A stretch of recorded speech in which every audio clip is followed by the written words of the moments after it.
স্বাগত ডিবিসি দেশের সংবাদে। আপনাদের সাথে আছি ইশরাত জাহান। শুরুতে জানিয়ে দেব মার্কেন্টাইল ব্যাংক সংবাদ শিরোনাম।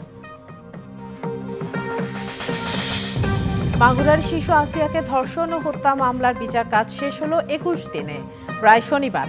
দৃষ্টান্তমূলক শাস্তির দাবি পরিবারের।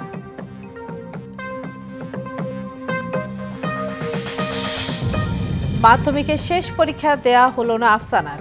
রংপুরে বাস চাপায় একই পরিবারের 3 জনের মৃত্যু। মোটরসাইকেলে আরোহী ছিলেন 4 জন।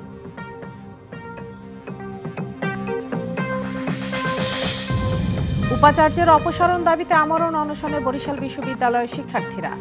গরমে অসুস্থ হয়ে পড়েছেন 5 জন, 2 জন হাসপাতালে।